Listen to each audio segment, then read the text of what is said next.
Euronews. Las noticias. Europa desconfía de Trump. ¿Qué tal? Bienvenidos a Euronews hoy. Los europeos ven a Estados Unidos como un socio necesario y ya no tanto como un aliado. Lo dice la última encuesta del Consejo Europeo de Relaciones Exteriores. Es un gran cambio en la percepción del continente respecto a Washington y claro, tienen mucho que ver los aranceles. Estamos ya en una guerra comercial. Los líderes del bloque prometen respuestas y Vance, el vicepresidente de Estados Unidos, dice que los países que perjudiquen a las empresas americanas sufrirán las consecuencias. Entre tanto, la formación de gobierno en Austria se estanca. Fracasan las negociaciones de coalición entre las dos principales fuerzas de la derecha. Aún no se sabe si habrá nuevas elecciones o si veremos una coalición alternativa. Son nuestras principales noticias del día y además, este miércoles. Donald Trump y su aliado y asesor Elon Musk han defendido el recorte de programas y empleados del gobierno federal bajo el programa del magnate tecnológico.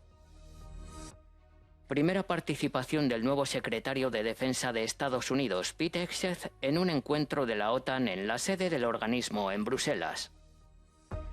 La Unión Europea destinará 200.000 millones de euros a inversiones en inteligencia artificial en un intento de ponerse a la altura de Estados Unidos y China.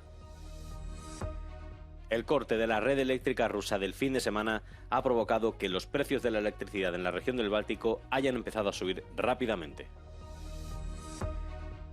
El debate sobre las deportaciones está polarizando a Alemania a menos de 2 semanas de las elecciones anticipadas. Los países de todo el mundo están reaccionando al anuncio del presidente Donald Trump de que todas las importaciones de acero a los Estados Unidos serán gravadas con un mínimo del 25%. Los líderes de la Unión Europea han prometido que los aranceles no quedarán sin respuesta y se enfrentarán con duras contramedidas, mientras que el primer ministro canadiense Justin Trudeau dice que los canadienses se opondrán con fuerza y firmeza a los Estados Unidos. Trabajaré con la administración estadounidense y destacaré que las importaciones de acero y aluminio canadienses crean miles, si no millones de puestos de trabajo y apoyan a familias de todo Estados Unidos. Hemos estado haciendo cosas juntos durante muchos años y trataremos de seguir trabajando con nuestro aliado y socio más cercano. Deberíamos hacer más cosas juntos. Dejaremos de pelearnos. El secretario jefe del gabinete de Japón, Hayashi Yoshimasa, anunció que Tokio ha solicitado una exención de los aranceles y el secretario de Economía de México dice que plantea presentar los argumentos del país a los Estados Unidos la próxima semana. Los expertos económicos en Brasil advierten que los aranceles aumentarán los costos para los estadounidenses, ya que Estados Unidos no es autosuficiente en la producción de acero y aluminio. Mientras tanto, Trump ha anunciado que firmará una orden tan pronto como el miércoles que requiere que los aranceles estadounidenses a las importaciones coincidan con las tasas impositivas impuestas por otros países en respuesta a sus aumentos.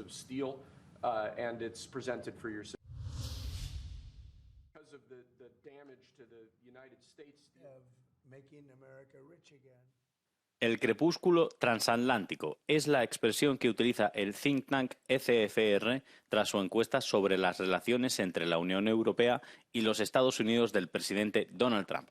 Según el estudio publicado hoy miércoles y realizado en 11 países miembros, el 50% de los encuestados considera que Estados Unidos es un socio necesario, frente al 21% que ve a Washington como un aliado. Estas cifras marcan un cambio en la opinión europea. Esto es lo que opinan los expertos. La principal lección es que los ciudadanos ya están aceptando y reconociendo el hecho de que los europeos y los líderes europeos necesitan adoptar un enfoque más pragmático hacia Estados Unidos. Así que en ese sondeo, la gente no muestra ilusiones demasiado fuertes sobre Estados Unidos. Aceptan que si Trump lo quiere transaccional, entonces nosotros tenemos que estar abiertos también a una transacción. Frente al eslogan de Donald Trump, América primero, los autores del informe sugieren que la Unión debería prepararse para defender sus intereses y pasar página del histórico vínculo transatlántico. Así que lo llamamos un crepúsculo transatlántico, porque creemos que el viejo sistema transatlántico ha terminado y se supone que debe nacer uno nuevo. Puede nacer a partir de la acción de la corriente principal europea. que podría adoptar un enfoque más transaccional y pragmático. En tal escenario, sí, la relación transatlántica se basaría menos en los valores que en el pasado.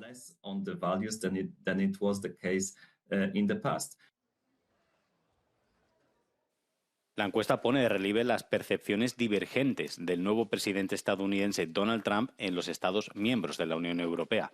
El republicano tiene una imagen positiva en Hungría y Bulgaria, mientras que Dinamarca y Alemania son mucho más escépticas. Por eso, los autores del estudio piden a los dirigentes de la Unión Europea que no actúen de forma aislada para intentar establecer una relación privilegiada con Donald Trump en detrimento de sus socios europeos.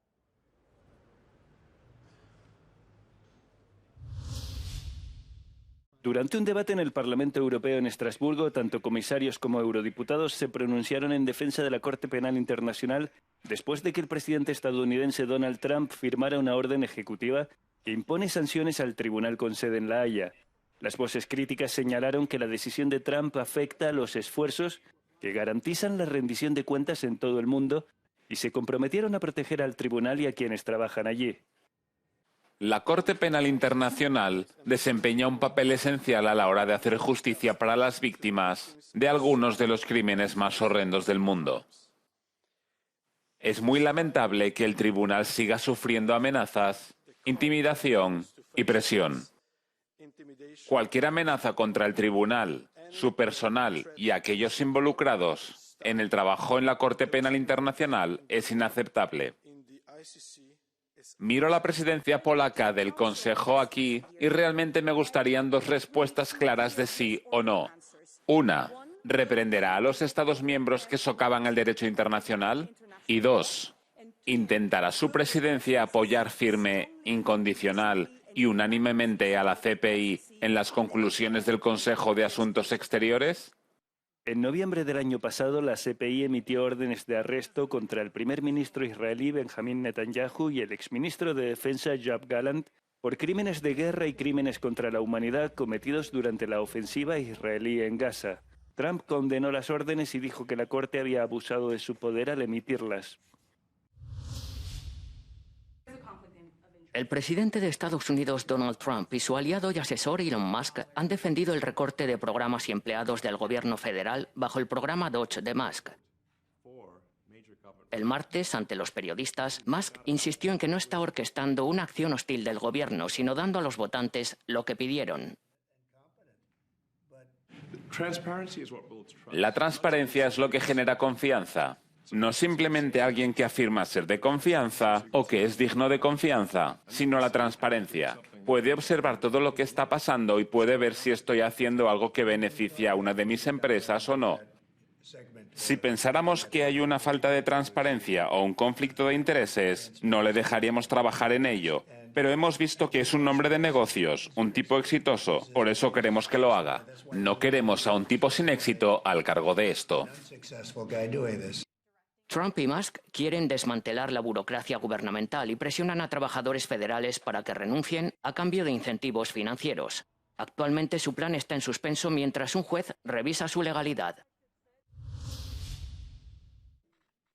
El nuevo secretario de Defensa de Estados Unidos, Pete Hegseth, se reunió con su homólogo británico John Healey este miércoles en Bruselas, en el marco de la primera reunión de la OTAN a la que asiste un miembro de alto rango de la nueva administración de Donald Trump. Las naciones europeas esperan que Hegseth aproveche el encuentro para ofrecer claridad sobre el enfoque de Washington respecto a las exigencias del presidente Trump de duplicar el gasto de los miembros de la OTAN en defensa y sus decisiones sobre Ucrania que influirán en el curso de la guerra. El mandatario estadounidense está dispuesto a terminar por la vía rápida con un conflicto que empezó hace casi 3 años. Sin embargo, los aliados temen que Putin no se detenga si tiene éxito en Ucrania y que la mayor guerra terrestre de Europa en décadas pueda amenazar su seguridad. Este jueves, Hegseth se va a reunir con 31 ministros de defensa de naciones de la OTAN. Europa va tarde en la carrera de la inteligencia artificial. Es la principal crítica que se está haciendo estos días en la cumbre que se celebra en París. Estados Unidos o China ya han sacado importantes herramientas de inteligencia artificial al mercado, pero Europa no. Y eso hace pensar que en esta nueva revolución inteligente el continente se ha quedado rezagado. Pues bien, precisamente en esa cumbre, en París, la presidenta de la Comisión, Ursula von der Leyen, lo ha negado categóricamente. Ahora Bruselas quiere pisar el acelerador invirtiendo 200.000 millones de euros en el desarrollo de esta tecnología. Dicen que Europa llega más tarde a la carrera y que Estados Unidos o China ya se han adelantado. No estoy de acuerdo, porque la carrera de la inteligencia artificial está lejos de haber terminado. La verdad es que solo estamos en el principio. La Unión Europea destinará 200.000 millones de euros a inversiones en inteligencia artificial en un intento de ponerse a la altura de los prósperos ecosistemas tecnológicos de Estados Unidos y China. Un anuncio que ha sido recibido con entusiasmo por varias empresas presentes en la incubadora Station F en París con motivo de la cumbre de inteligencia artificial. No todo depende de las grandes empresas. Hay mucho por hacer. Tenemos un montón de innovación y de gente averiguando cómo hacer las cosas más eficientes y más rápidas. Hay mucho que hacer. La Unión Europea fue una de las primeras potencias en introducir regulaciones integrales en torno a la inteligencia artificial. El vicepresidente estadounidense J.D. Vance criticó este entorno en un discurso el martes. Sin embargo, algunos expertos en IA creen que las empresas europeas deben deshacerse de estas regulaciones si quieren ser más competitivas. Lo que necesitamos son empresarios europeos trabajando con la tecnología de Estados Unidos y entonces compartiremos el poder y los ingresos. Pero si no hacemos nada y queremos hacerlo por nuestra cuenta, fracasaremos porque no lo tenemos y los americanos lo tienen. Tienen la tecnología, el capital, la velocidad y la innovación. Así que cooperemos con ellos porque el enemigo no es Estados Unidos. Estados Unidos y el Reino Unido se han negado notablemente a firmar la declaración de la cumbre que alienta a los países a cumplir con cierta ética de gobernanza de la inteligencia artificial.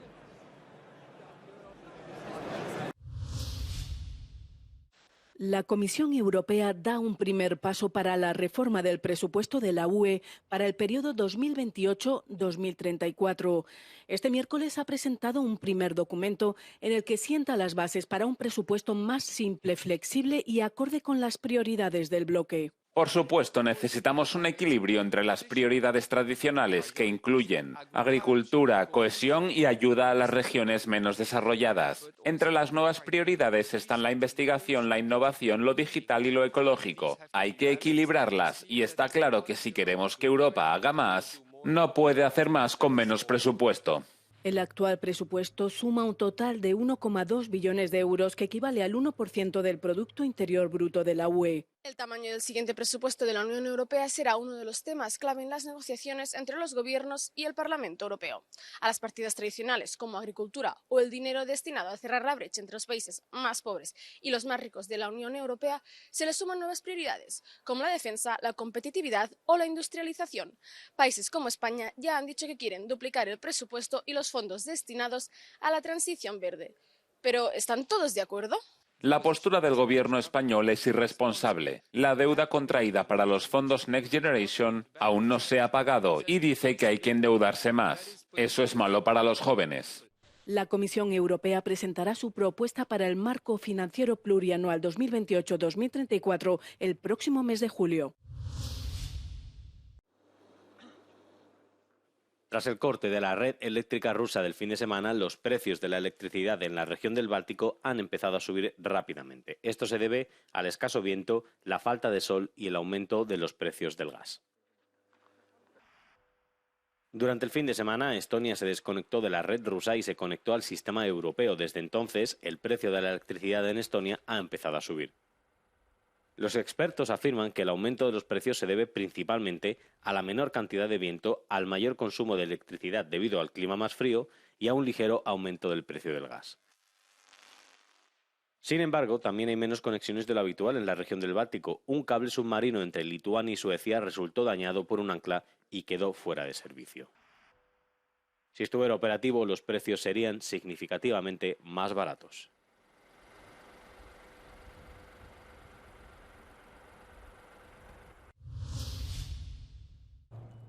Mark Vogel, un profesor estadounidense que fue considerado detenido injustamente por las autoridades de Rusia, fue liberado en lo que la Casa Blanca describe como un deshielo diplomático que podría hacer avanzar las negociaciones para poner fin a la guerra en Ucrania.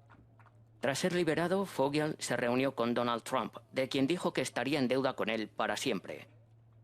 El profesor fue detenido en 2021 por llevar cannabis recetado por los médicos. Tras ser acusado de contrabando de drogas, fue condenado a 14 años de prisión y encarcelado.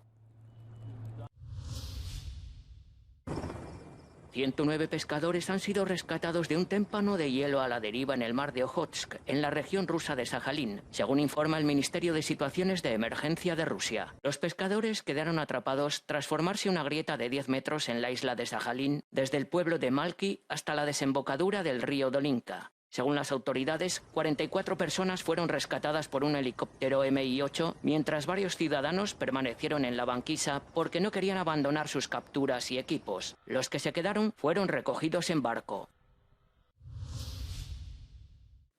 El debate sobre las deportaciones está polarizando a Alemania antes de las elecciones anticipadas que se celebrarán en menos de 2 semanas. Algunos partidos políticos prometen deportaciones más rápidas y controles migratorios más estrictos.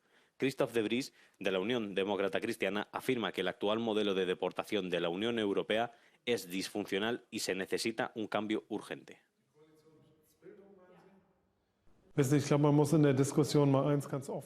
Creo que tienes que ser bastante abierto y honesto en este debate. Las deportaciones no funcionan de forma satisfactoria en ningún estado de la Unión Europea.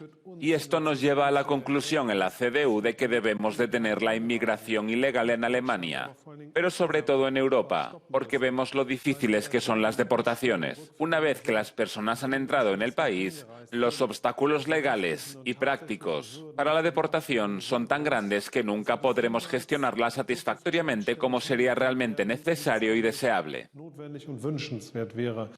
Según cifras del Ministerio del Interior alemán, el 60% de las deportaciones fracasan cada año en Alemania. El sindicato de policía alemán dice que no hay suficientes espacios de detención para llevar a cabo las deportaciones adecuadamente.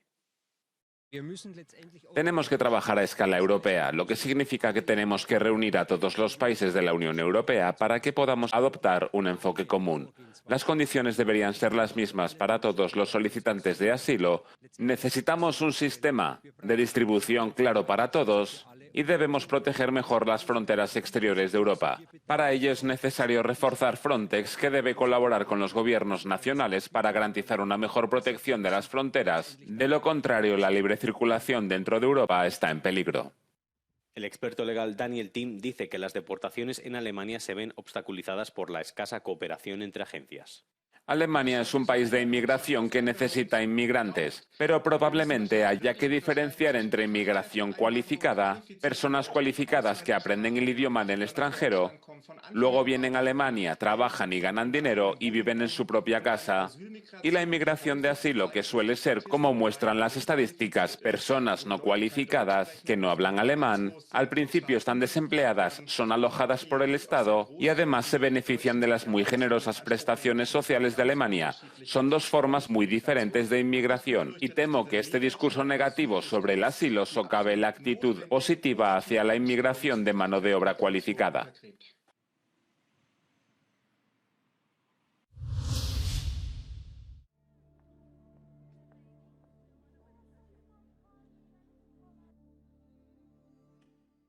La mutilación genital femenina es una realidad en Europa. 600.000 mujeres y niñas procedentes principalmente de África y Asia la han sufrido. Hay 230 millones de mujeres y niñas en todo el mundo a las que se les ha practicado la extirpación total o parcial de los genitales externos por razones no médicas. Una conferencia organizada en el Parlamento Europeo trata de prevenir esta forma de violencia sexual y sexista. Sería erróneo afirmar que la mutilación genital femenina es un fenómeno europeo. Puede llevarse a cabo en el país de origen, antes de trasladar a la mujer a otro país, o puede llevarse a cabo en el propio país viajando allí para ser practicado. Algunas familias traen a Europa a la persona que realiza esta práctica. Puede ocurrir en cualquier parte. Hay que recordar que es una práctica muy perjudicial y es necesario erradicarla. La mutilación genital femenina conlleva graves secuelas para la salud sexual y reproductiva de niñas y mujeres. Esta tradición cultural ancestral está profundamente arraigada en algunas sociedades. La Organización para las Naciones Unidas la considera una violación de los derechos humanos y erradicarla es una prioridad antes de 2030. Creo que estamos empezando a despertar y a saber que es algo malo. Tal vez no todas las chicas saben que está mal, pero muchas de ellas lo saben y no quieren que se les imponga esta práctica. Ante la magnitud de esta plaga, esta eurodiputada italiana pide que se sensibilice sobre este tema en Europa, en particular entre el personal educativo y sanitario. Necesitamos capacitar al personal de salud, porque en las salas de emergencia, en las urgencias hospitalarias, es necesario reconocer los signos de violencia para denunciarlos y que la mujer no se quede sola, y así no solo cuidar mejor de su salud, sino también de su seguridad, su tranquilidad y su serenidad psicológica. Desde 2024, una directiva de la UE exige a los Estados miembros incluir la mutilación genital femenina como delito específico en sus códigos penales. ¿Qué volumen de importaciones y exportaciones tiene Estados Unidos con la UE? En 2024, Estados Unidos importó un total de algo más de 584.000 millones de euros en bienes de la UE. Entre 2014 y 2024, las importaciones estadounidenses de la UE crecieron un 44%. Por otro lado, Estados Unidos exportó alrededor de 357.000 millones de euros en bienes hacia la UE. En 2014, Estados Unidos exportó más de 266.000 millones de euros en bienes a la UE y en los 10 años siguientes registró un aumento del 34%. Alemania, Italia e Irlanda se encuentran entre los principales exportadores de la UE a Estados Unidos. Alemania es con diferencia el mayor exportador de bienes, con 158.000 millones de euros en 2023. Tras la imposición oficial por parte de Donald Trump de aranceles del 25% a las importaciones de acero y aluminio, Ursula von der Leyen ha reaccionado a esta decisión diciendo que los aranceles injustificados a la UE no quedarán sin respuesta. La UE, en particular Alemania, es un importante exportador de acero a Estados Unidos. Pero esta no es la primera vez que el presidente estadounidense lo hace. Durante su primer mandato, Trump también impuso aranceles del 25% a las importaciones de acero y del 10% a las importaciones de aluminio de la UE, Canadá y México. ¿Podría Trump tomar el control de la Franja de Gaza?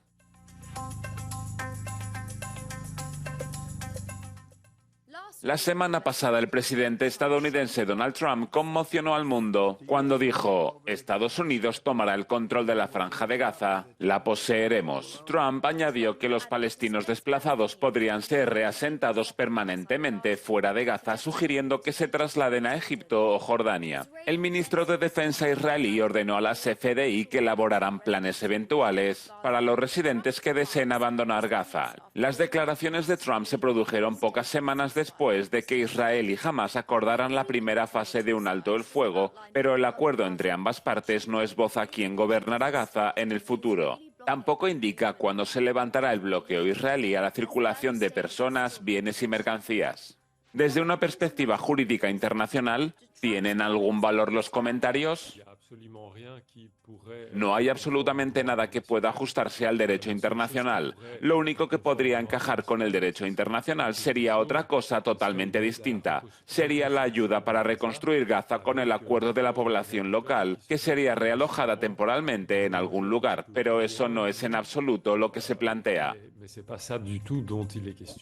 Según Naciones Unidas, reconstruir Gaza podría llevar más de 350 años si se mantiene el bloqueo actual. Se trata de tomar el control de una parte del territorio de un Estado sin el consentimiento o la aprobación de este Estado. Obviamente, va completamente en contra del derecho internacional. Sería una ocupación y a partir de ahí, si tal acción se hace por la fuerza, se trata de una agresión. Aunque es poco probable que Trump promulgue su plan, el derecho internacional garantiza una respuesta que podría incluir sanciones.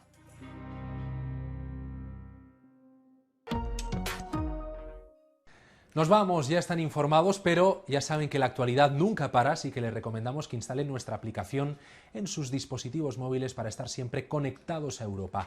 Y se pueden suscribir a nuestro canal de YouTube, así no se pierden ninguno de los vídeos que realizamos pensando en usted. Llegan los no comment del día. Las inundaciones en Valencia acabaron incluso con los recuerdos de miles de familias. Sus cosas destrozadas, y la fuerza del agua y el barro se llevó por delante todo, también miles de fotografías de sus vidas. Pues bien, ahora, con inteligencia artificial, van a intentar reconstruirlas. Ya están trabajando en ello. Y les ofrecemos también unas divertidas imágenes que nos llegan del Reino Unido. Son los perros más elegantes del mundo, los que tienen un mayor pedigrí. Se dejan ver en el Westminster Dog Show. La elegancia inglesa a cuatro patas. Con ello les dejamos. Díganos qué les ha parecido. Feliz miércoles. Adiós.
O interesa más que comprar.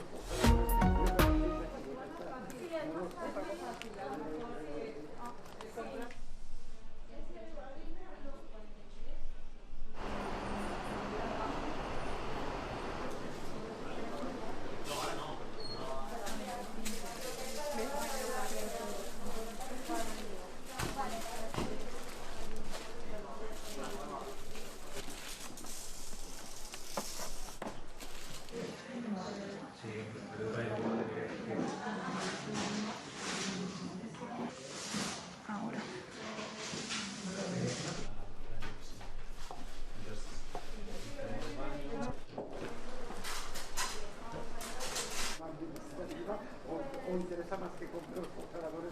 Yo creo que sí,